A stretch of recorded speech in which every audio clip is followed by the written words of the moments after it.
You may be looking at properties online and you see a property that you like and then you want to schedule a showing. Let me give you 6 reasons why not to schedule a showing on a property.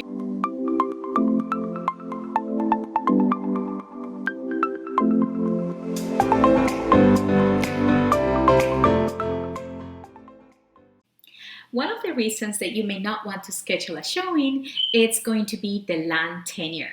What I mean with land tenure is you may not be aware, but this property may be a leasehold property. We actually have a video explaining in more detail what fee simple, but pretty much leasehold means that somebody else is going to own the land where the property is located, and you're not going to own the property forever. At the same time, because you're not the owner of the land, you're going to be paying a rent on the land. And again, I think I'm going to put a link on top so you can click on it and get a better explanation on what fee simple and leasehold means. But you may not want to schedule a showing on a leasehold property because sometimes financing is pretty hard to get in those properties, and if you're planning on doing a loan, then you may not want to waste your time and look at a leasehold property, or the lease rent could be really high. It could be $5,000, $6,000, $7,000 a month, and that could be a deal breaker for you. So probably you may want to skip that property. That's reason number one.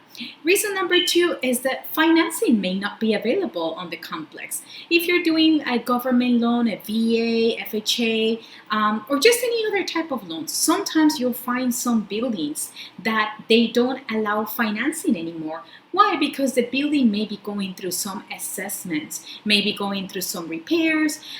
So a lender is not going to want to do a loan on these type of properties, or you may find only a couple of lenders financing those buildings. So that's something key. At the same time, if, for example, you're doing a USDA loan, you have to buy it in certain eligible areas, right? So it's always good to check if financing is available and if the type of financing that you're doing is something that you could do in this property.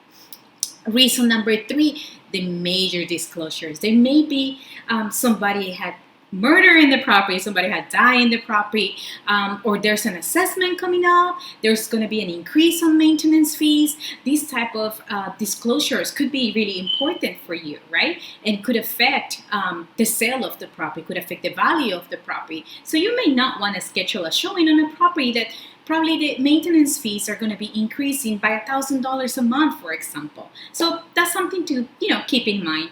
The other reason is flood insurance. A lot of people don't really know that actually certain properties in Hawaii are going to require flood insurance. Now, why do I bring this up? Because sometimes these could affect your debt income ratio.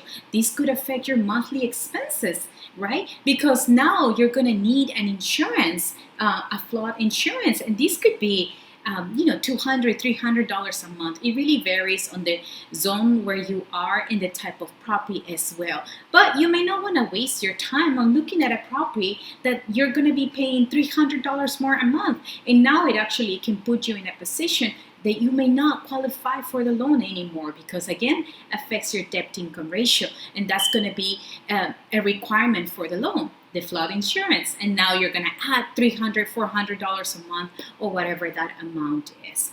The other thing is going to be maintenance fees or HOA. I mentioned it before. What I mean with this is you may want to check on what the maintenance fees are. Sometimes I know certain websites, especially the ones from the mainland, don't really show you all the maintenance fees. In Hawaii, we call it more maintenance fees. I know in the mainland, they call it HOA. Usually within our maintenance fees, we include the HOA, but sometimes you're going to see that a property has two different type of maintenance fees. You're going to have, like for example, in Ella Beach, that's pretty common. Why? Because you can be part of an association and there's another subdivision within the association. So now you're going to be part of two different associations. And of course, sometimes that can come with fees. Sometimes certain websites will show you just one fee, but they don't show you the other one, right? So again, it's really important that you know what those monthly HOA fees or maintenance fees are going to be. It's always good that you double check before scheduling the showing, and then you arrive to the property and then you realize, oh, I have to pay also an additional $300 for an assessment, for example. So that's something that you should double check before scheduling a showing. And the other reason number 6, is the pet policy. If you have a pet, of course, it's always good that you check what the pet policy is. You're going to see that in Hawaii, actually, there's not that many pet-friendly buildings, like for example in town, comparing to other areas. Sometimes they have restrictions on weight, breed, type of animal as well. So it's always good that you double check that before, again, scheduling the showing. And how do you check those things? Of course, you can always reach to your realtor or reach me anytime. We can do that due diligence for you. More than anything, we just don't want you to waste your time or fall in love with a property that you may not be able to buy just because, again, for financing, or because that's, a deal breaker, having to pay an additional $1,000, or the land tenure, or all the other reasons that I gave you. Thank you so much for watching our video. Don't forget to subscribe to our channel and give us a like. Don't forget to reach out to me if there's any questions or if there's anything that I could be of assistance. My name is Elizabeth Lariva.